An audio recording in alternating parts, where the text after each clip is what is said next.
Alhamdulillah wassalatu wassalamu ala rasulillah. Bro, Bro, ketemu lagi. Masya Allah nih teman kita yang ini baru aja menikah. Aduh, belum lama, masih fresh. Ada 2 pekan. Belum nyampe kayaknya. Belum nyampe 2 pekan. Iya, baru 10 hari. 10 hari tapi udah ditinggal safar jauh ya. Safar aduh. Makanya nih bentar lagi pulang nih, alhamdulillah nih. Alhamdulillah, antum pulang dulu, antum masih di sini. Iya.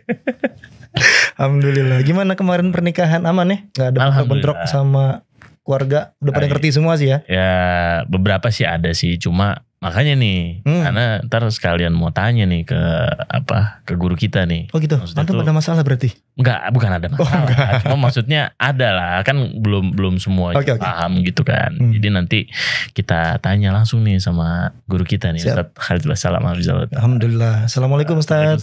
Warahmatullahi wabarakatuh. Gimana kabar Ustaz? Alhamdulillah. Alhamdulillah. Ustaz, jadi gini Ustaz, Ana ada beberapa pertanyaan nih Ustaz, perihal pernikahan secara syar'i Ustaz.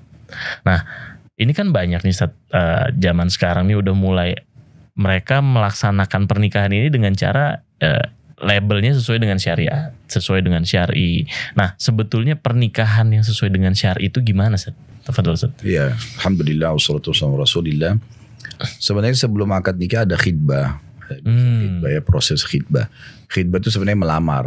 Nah ada hadis Nabi SAW yang berbunyi, dan janganlah seseorang di antara kalian khidbah di atas khidbah saudaranya. Nah apa itu khidbah? Apa itu melamar? Misal seorang laki-laki mengatakan kepada si wanita, saya akan datang menemui orang tua misalnya, dan sudah disepakati akan bertemu, kemudian mereka sudah bertemu dan terjadi pembicaraan pada saat itu. Walaupun belum ada penentuan dan kepastian tentang kapan pernikahan, dan mereka mungkin masih butuh istikharah, tapi ini sebenarnya sudah masuk dalam masalah khidbah.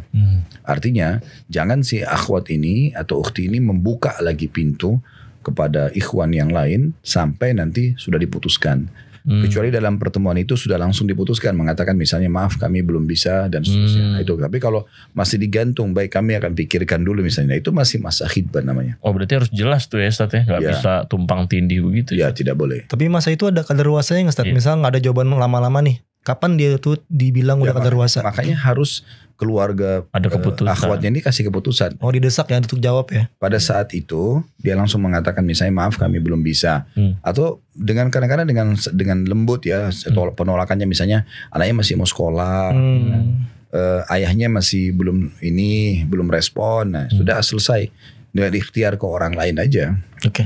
Yang jelas sudah ada keputusan gitu. Oh, Masya Allah. Tapi kalau seandainya sebaliknya tuh boleh nggak sih? Jadi ada akhwat nih yang pengen menikah nih dengan seorang ikhwan gitu, pengen menawarkan diri gitu. Itu boleh nggak seorang akhwat kayak ya mungkin menghitbah si ikhwannya ini? Bukan menghitbah namanya. Kalau dia menawarkan diri itu bukan khidbah. Dia boleh saja, misalnya karena dia lihat ini orang soleh segala macam, misalnya dia memberikan sepucuk surat mengatakan bahwasanya kalau Anda mau menikah maka saya bersedia gitu.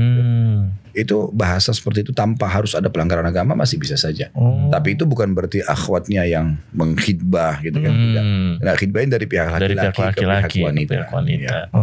Nah untuk masalah khidbah ini Ustaz, ada batasan-batasan yang harus dijaga nggak Ustaz? Kayak mungkin udah boleh setelah khidbah gitu, udah diterima gitu, boleh interaksi secara umum. Oh banyak tuh kasus kayak gitu gitu. Udah khidbah merasa udah mau nikah nih, tiba-tiba tukeran nomor WA, WhatsAppan, tiba-tiba ngajak makan malam. Bahkan ada sampai tukar cincin. Hah? Tukar cincin? Gimana tuh Ustaz? Hukumnya tuh Ustaz? Jadi kalau hanya sebatas bertanya tidak ada, setahu saya tidak ada larangan. Apakah sudah khidbah atau belum khidbah. Tapi sebatas bertanya ya. Assalamualaikum warahmatullahi wabarakatuh. Misalnya saya seorang ikhwan bernama ini dan saya mendapatkan informasi kalau Anda ini masih belum menikah misalnya, contoh ya. Dan saya terpikir untuk menikah. Apakah ada respon untuk ini? Pembukaannya gitu ya. Ini biodata saya. Misal contoh, akhwatnya menjawab, ya baik saya coba diskusikan sama keluarga misalnya. Sebatas itu ya. Semua tidak ada larangan sebenarnya. Karena kan tidak mungkin tanpa komunikasi. Iya benar. Gak mungkin. Tapi komunikasi sebatas memang yang dibolehkan. Ya. Jangan bablas tuh. Ya. Karena beberapa asar menyebutkan juga ada di antara sahabiat Nabi yang suaminya meninggal di medan perang misalnya, maka sebagian sahabat laki-laki Mereka lewat di depan rumah perempuan itu sambil mengatakan, wahai Ummu Fulana, atau Ummu Fulan maksudnya karena dia sudah punya anak misalnya. Kalau sudah selesai masa iddah Anda, beritakan kepada kami. Nah itu bahasa isyarat kalau saya sebenarnya siap untuk datang kalau emang dibuka diri. Nah biasanya setelah khidbah, dikirimlah informasi dari si akhwatnya ini, itu atau sahabat ini kepada keluarga atau kepada si laki-laki tersebut. Kemudian mereka ini datang untuk melamar atau nazar. Ya. Nah itu dibolehkan. Sebatas itu. Begitu juga setelah khidbah sama. Harus tetap ada batasan-batasan syar'i, gitu kan? Masalah kasus mengirim foto yang terbuka, atau video call atau apa ini sebaiknya harus dihindari, ya. Ya, jadi memang itu nanti dibiarkan setelah halal lah. Iya, puas-puasin itu ya Ustaz pas sudah halal. Ya. Jadi pacaran dalam Islam itu dibolehkan tapi setelah akad nikah. Setelah akad nikah. Sebelum akad nikah nggak boleh. Ya tanda kutip ya, setelah ya teman-teman. Jadi ya. pengen pulang, pengen pacaran nanti. Sabar.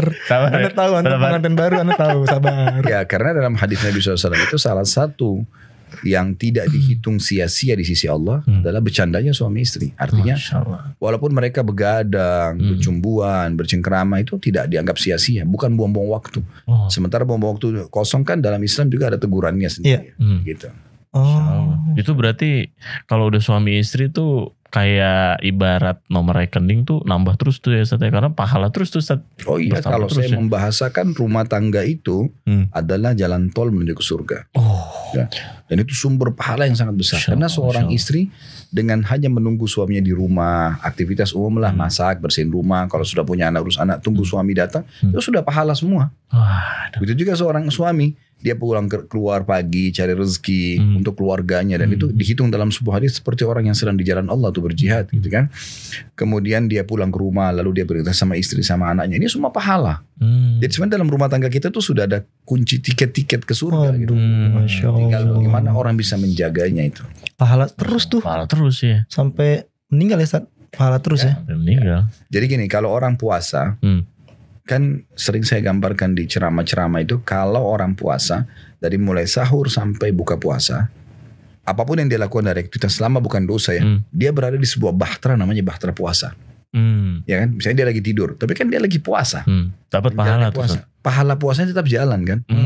Dia lagi duduk, lagi ngobrol, dia juga tetap dapat pahala puasa. Puasa tetap jalan. Nah, di rumah tangga begitu tuh. Setelah akad nikah tuh bahtera rumah tangga itu pahala sampai meninggal. Masya Allah. Nah, gitu. Jadi pahalanya besar. Makanya iblis ingin merusak itu. Karena pahalanya besar. Buat jomblo-jomblo buat apa lagi kayak gitu ya? Ngapain takut menikah ya? Gas aja udah. Tapi kalau mereka mikirnya, belum punya rumah, belum punya tabungan gitu Ustaz. Mereka takut untuk maju, itu gimana? Iya, itu gimana tuh Ustaz? Tidak ada hubungannya antara pernikahan dengan prestasi dunia. Gak ada hubungannya. Sama sekali gak ada hubungannya. Ya, contohnya misalnya pernah ada seorang wanita menghibahkan, menawarkan dirinya untuk dinikahi oleh Nabi SAW di masjid. Lalu Nabi SAW melihat dan ternyata beliau tidak punya hajat. Artinya secara pribadi Nabi SAW merasa tidak cocok. Nggak cocok. Kemudian beliau menawarkan kepada jemaah yang ada di masjid, siapa yang mau nikahi wanita ini? Seorang sahabat berdiri mengatakan, saya Rasulullah. Langsung dia spontan merespon pada saat itu. Padahal sahabat ini belum tahu siapa orangnya, tapi karena melihat Nabi kan, Nabi referensi Nabi, tidak mungkin tawarin kecuali memang pasti ini pasti baik. Akhirnya kata Nabi SAW, baik, kalau gitu carilah sesuatu yang bisa kau jadikan sebagai mahar. Dia pulang ke rumahnya, dia nggak temukan. Tidak ada, ya Rasulullah, tidak ada, orang miskin.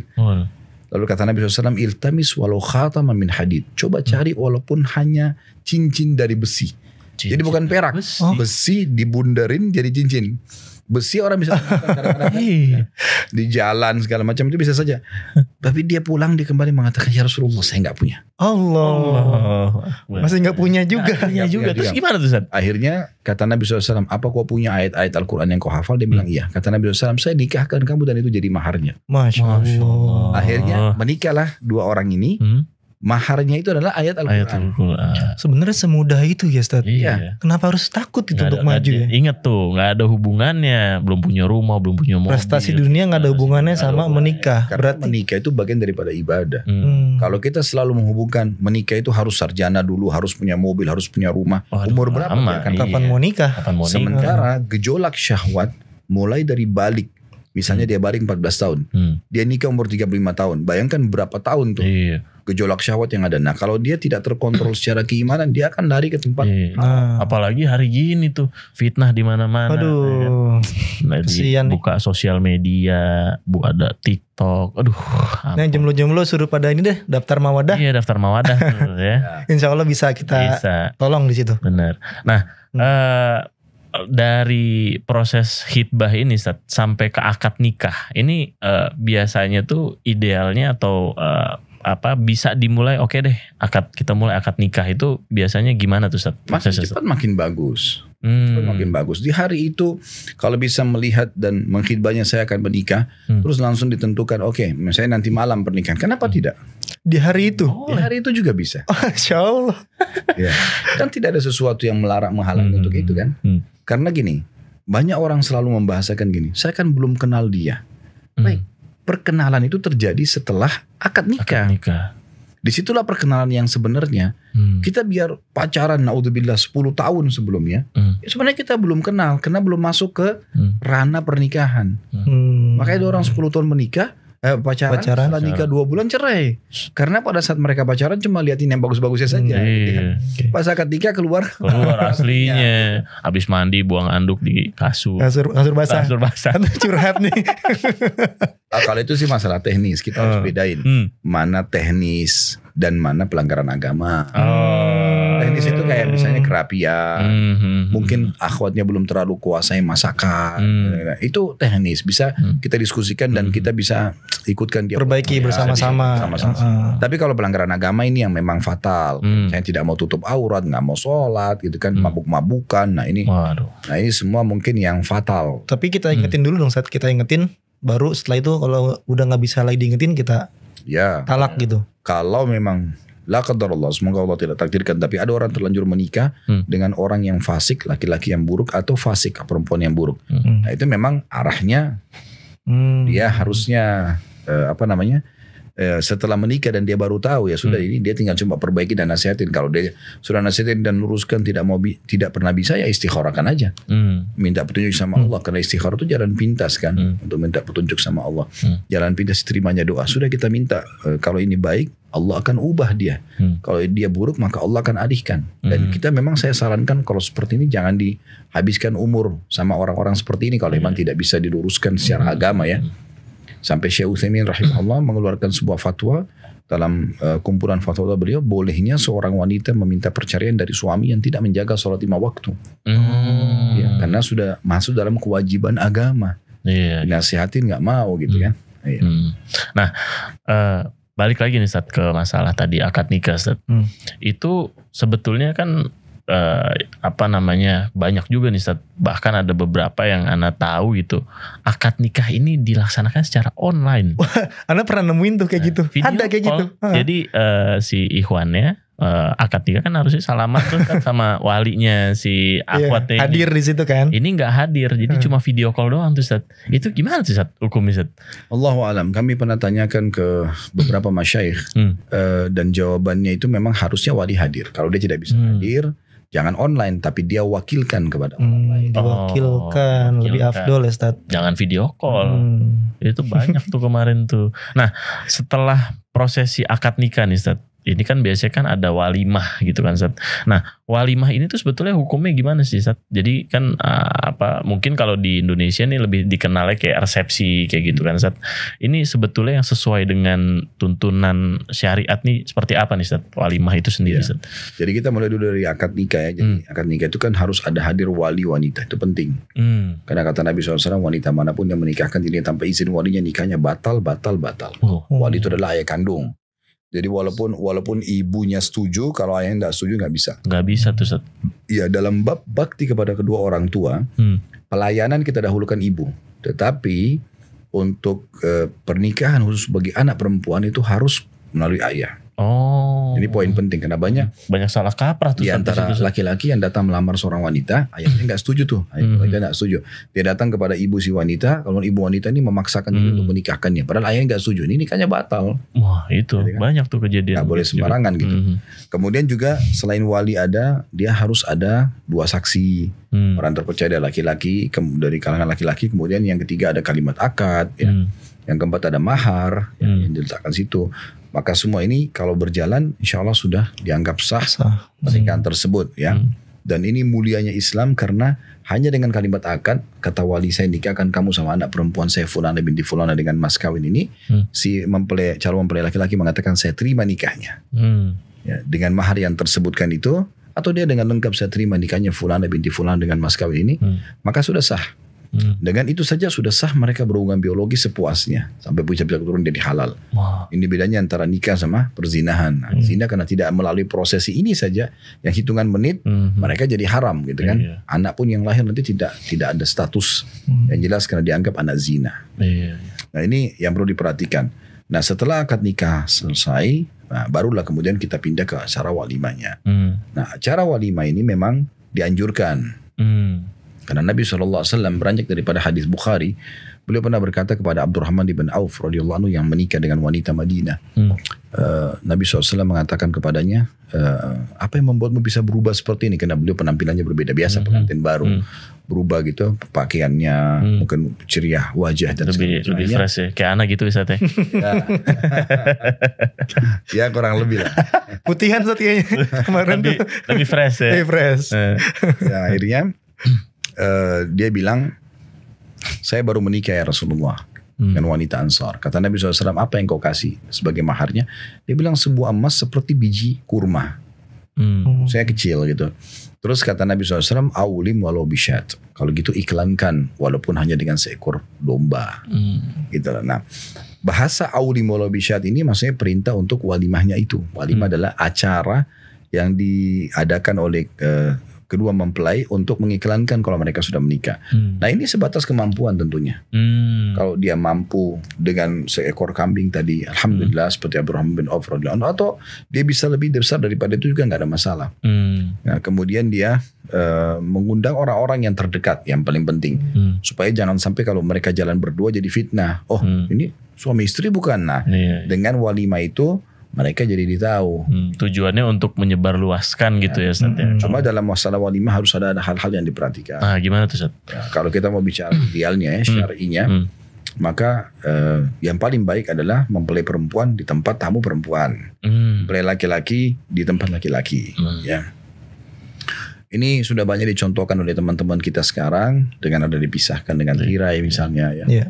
Maka itu jauh lebih baik sehingga akhwat itu dengan baju pengantinnya dia dilihat oleh sesama jenisnya.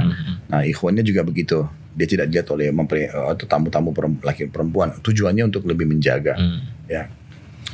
Kemudian juga yang perlu diperhatikan adalah hindari penyanyi-penyanyi dan alat-alat musik yang memang tidak dibolehkan. Wah, ya kan? Itu tuh. Nah ini perlu diperhatikan karena kadang-kadang kita mau menikah menjalankan sunnah Nabi tapi datangkan penyanyi-penyanyi yang terbuka auratnya. Akhirnya para tamu ikut joget-joget dan segala macam, dan akhirnya mereka juga melihat terbukanya aurat. Dan ini kan semua bisa menjadi penyebab sumber fitnah ya. Bisa saja mungkin di antara tamu itu ada yang negosiasi lalu berzina, kan bisa saya begitu. Ya, kan? Itu si pengantin yang nanti nanggung dosa. Kan dia yang buat acara. Dia yang berat. Kan dia kan yang mendatangkan kan. Iya. Ya. Kemudian juga yang perlu diperhatikan adalah usahakan kita menjalankan sunnah-sunnah Nabi dalam masalah makanan seperti tidak tabzir, tidak boleh terlalu berlebihan mubadzir. Kemudian juga usahakan hindari standing party. Nah, kebiasaan orang-orang non-muslim ini, orang barat ini kan mereka sebenarnya kalau dibahas standing party yang mereka biasa adakan di dekat kolam renang, di taman, itu memang karena ada faktor ekonomisnya. Karena dengan tidak menyiapkan kursi berarti mereka hemat biaya kan. Juga ada sisi yang lain, mereka bisa memberikan kesempatan tamu untuk saling kenal satu sama yang lain. Tapi kan kita dalam Islam punya sunnah makan dan minum duduk. Duduk. Nah, Ini kalau pakai standing party kan orang berdiri. Iya. Berdiri. Nah, kadang-kadang saya pernah hadir di beberapa acara walimah itu sampai ada kakek-kakek sudah tua tuh nanya berdiri. Makan, Allah. cari satu sudut dinding yang mereka bersandar. Nah ini kan sayang sekali. Iya. Nah ini contoh-contohnya saja. Oh, menarik ya, menarik Iya. banget. Tapi gini Ustaz, di Indonesia ini kan, di negara kita kental sama budaya nih Ustaz. Kita kalau menikah kan ada budaya Betawi, budaya macam-macam lah. Tapi kalau misalkan masih sesuai syariat nih, dipisah, pakai tirai segala macam, tapi di wanitanya pakai baju adatnya gitu Ustaz. Masih boleh nggak? Boleh nggak Ustaz? Gini, semua adat dan tradisi tidak akan dilarang dalam Islam kecuali dia bentrok dengan Islam. Oke. Islam tidak pernah melarang tradisi dan adat. Silakan, selama itu baik, gitu kan. Dan tidak melanggar. Tapi kalau sudah melanggar agama, misal seorang akhwat tadinya pakai berjilbab, tapi karena tradisi sukunya, ya, suku apapun, kita tidak sebutkan sukunya, apapun suku itu, atau dari manapun suku itu, kalau dia tiba-tiba, karena menikah harus pakai baju yang terbuka, transparan, dan dia harus buka jilbabnya, ini kan melanggar agama, ini nggak boleh diikutin tentunya ya. Tapi kalau cuma tradisi, baju adat, kemudian baju itu misalnya apalagi tadi akhwat sama akhwat semuanya, gitu, itu enggak. Saya rasa tidak akan ada masalah insya Allah. Nah, cuman yang penting jangan bentrok sama agama Islam, karena agama Islam ini kan standarisasi semua Muslim gitu kan. Jadi harusnya Islam yang dijadikan sebagai tradisi kita, atau tradisi yang sudah ada kita sesuaikan dengan agama Islam. Nah, itu yang benar. Ya, setuju. Boleh tuh bro. Nanti mau persiapan buat yang Karena kedua. Kemarin pas nikah pakai tradisi juga. Oh gitu. Kirain mau mempersiapkan berikutnya. Oh enggak. Oke. Pengantin baru nih. Oke. Syukran Ustaz atas ilmunya nih, banyak banget informasi-informasi yang bisa kita ambil ibrohnya ya. Masya Allah, mudah-mudahan bisa bermanfaat buat teman-teman yang mau menikah. Iya. Bisa dapat ilmu lagi dari sini insya Allah. Oke. Insya Allah nanti kita akan ngobrol-ngobrol lagi di segmen berikutnya. Kita tutup dengan kafaratul majelis. Subhanakallahumma bihamdika asyhadu an la ilaha illa anta astaghfiruka wa atubu ilaik. Wassalamualaikum warahmatullahi wabarakatuh. Waalaikumsalam warahmatullahi wabarakatuh.